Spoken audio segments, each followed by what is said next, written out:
നമസ്കാരം. പശ്ചിമേഷ്യൻ യുദ്ധത്തിന് തൽക്കാലം ഒരിടവേള കിട്ടിയിരിക്കെ അമേരിക്കൻ പ്രസിഡന്റ് ഡൊണാൾഡ് ട്രംപ് നാറ്റോയ്ക്കെതിരെ വിമർശനം ഉന്നയിച്ച് രംഗത്തെത്തിയിരിക്കുകയാണ്. ആർട്ടിക് മേഖലയിലെ തന്ത്രപ്രധാനമായ ദ്വീപായ ഗ്രീൻലാൻഡിനെ ലക്ഷ്യം വെച്ചായിരുന്നു ട്രംപിന്റെ വിമർശനം. നാറ്റോ അംഗമായ ഡെൻമാർക്കിന്റെ കീഴിലുള്ള സ്വയംഭരണ പ്രദേശമാണ് ഈ ഗ്രീൻലാൻഡ്. ഈ പ്രദേശം വിട്ടു നൽകാൻ ഡെൻമാർക്ക് തയ്യാറാകാത്തതാണ് നാറ്റോയുടെ പിന്തുണ ലഭിക്കാത്തതുമാണ് ട്രംപിനെ ഇപ്പോൾ ചൊടിപ്പിച്ചിരിക്കുന്നത്. ഇറാനെതിരായ യുദ്ധത്തിൽ യുഎസിന് നാറ്റോയോ സഖ്യകക്ഷികളും പിന്തുണ നൽകിയില്ല എന്നാണ് ട്രംപിന്റെ അവകാശവാദം. അമേരിക്കയ്ക്ക് ആവശ്യമുള്ള സമയത്ത് നാറ്റോ അവിടെ ഇല്ലായിരുന്നു എന്നാണ് ട്രംപ് ആവർത്തിച്ച് കുറ്റപ്പെടുത്തുന്നത്. ഗ്രീൻലാൻഡ് എന്ന ഐസ് കഷ്ണത്തെ പറ്റി നാറ്റോ ഓർക്കണമെന്നും ട്രംപ് ഭീഷണി മുഴക്കുന്നുണ്ട്. ട്രൂത്ത് സോഷ്യൽ മീഡിയയിലൂടെ ആയിരുന്നു ട്രംപിന്റെ ഈ ഭീഷണിയും. എന്തായാലും പശ്ചിമേഷ്യൻ സംഘർഷത്തിൽ നാറ്റോ പിന്തുണ നൽകിയില്ല എന്ന് ആരോപിച്ച ട്രംപ് പലതവണ വിമർശനം ഉന്നയിച്ച് രംഗത്തെത്തിയിരുന്നു. നാറ്റോയ്ക്കും സഖ്യകക്ഷികൾക്കുമെതിരെ ട്രംപ് പലതവണ ഭീഷണി മുഴക്കിയിരുന്നുവെന്നും ഇത്തവണ ഗ്രീൻലാൻഡ് ചൂണ്ടിക്കാട്ടിയായിരുന്നു ട്രംപിന്റെ ഭീഷണി എത്തിയത്.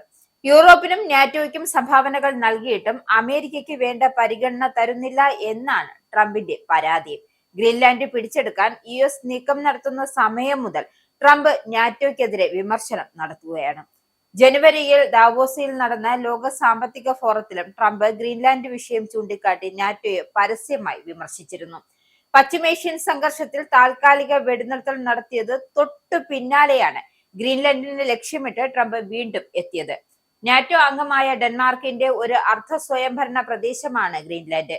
നാറ്റോയുടെ സഖ്യകക്ഷിയായ ഡെൻമാർക്കിന്റെ നിയന്ത്രണ പ്രദേശം കൂടിയാണിത്.